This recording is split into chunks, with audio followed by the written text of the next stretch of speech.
Hello friends, Shilaj रेसिपीमध्ये तुमचे खूप खूप स्वागत आहे।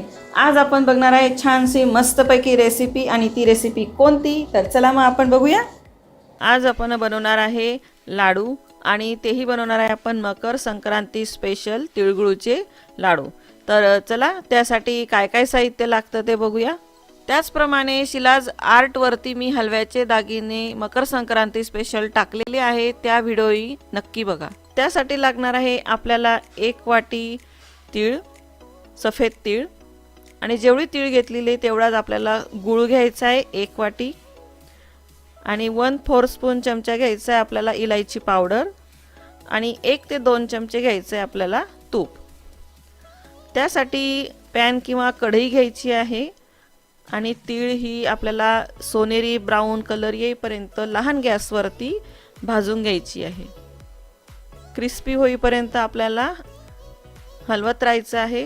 मोठा गॅस नाही करायचा, कारण ती जळू शकते आणि त्याची टेस्ट बिघडू शकते।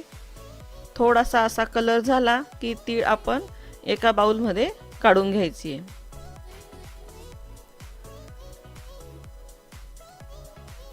त्यानंतर पुन्हा पॅनमध्ये तूप घ्यायचं आहे 1 किंवा 2 चमचे,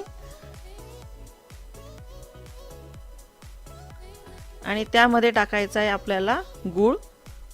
गूळ हा अलग अलग प्रकारचा असू शकतो, पांढरा असू शकतो, पिवळा असू शकतो, लालसर असू शकतो। तर तुम्ही जो यूज करत असणार तो तुम्ही गूळ यूज करायचा आहे। आणि त्यामध्ये आपल्याला टाकायचं आहे फक्त अर्धा 1 चमचा पाणी, जास्त टाकायचं नाही, कारण जास्त टाकलं तर आपला पाक हा थोडा कच्चा राहू शकतो आणि जास्त वेळ शिजवावा लागेल पाणी पूर्ण जाईपर्यंत। आणि असे फेस यायला लागला की त्यानंतर आपल्याला त्यात इलायची पावडर टाकायची आहे, आणि हे आहे जाडसर शेंगदाण्याचे कूट जे मिक्सरमधून थोडे जाडसर केलेले आहे, आणि तीळ जे आपण भाजलेली आहे।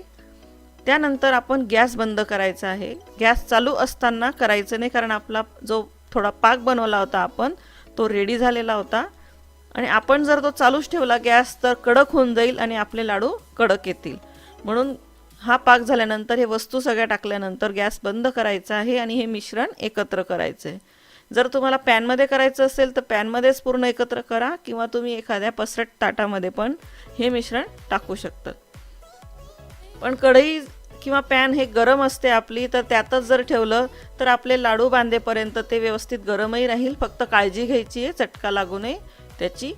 तर त्यासाठी आपण तूप किंवा पाणी घ्यायचं आहे, तर मी पाणी घेतलेलं आहे हाताला लावण्यासाठी, चिटकू नये म्हणून आणि गरम लागू नये म्हणून। तर पाण्याचा हात पूर्ण हाताला पूर्ण फिरून घ्यायचा आहे असा, आणि आपल्याला जेवढ्या साईजचे लाडू करायचे आहे तेवढ्या साईजचे लाडू आपण बांधायचे आहेत। तर 1 वाटी तीळमध्ये साधारणतः आता ते लाडू तुम्हाला दिसतील की किती होतील। जर तुम्हाला जास्त प्रमाण पाहिजे असेल तर तुम्ही वाटीचे मोठे प्रमाण घेऊ शकतात, आणि तेवढाच गूळ घेऊ शकतात, आणि आपल्या संक्रांतीसाठी लाडू तयार करू शकतात। याआधी मी सर्व प्रकारचे लाडू टाकलेले आहेत माझ्या चॅनलवरती, शिलाज रेसिपी चॅनलवरती, तर तेही तुम्ही बघू शकतात।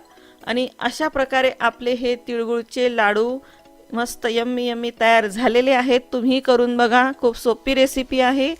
आणि तुम्हाला जर माझी ही व्हिडिओ आवडली असेल तर कमेंट करायला विसरू नका, आणि सबस्क्राईब केलं नसेल तर सबस्क्राईब करा, लाईक करा, शेअर करा। धन्यवाद।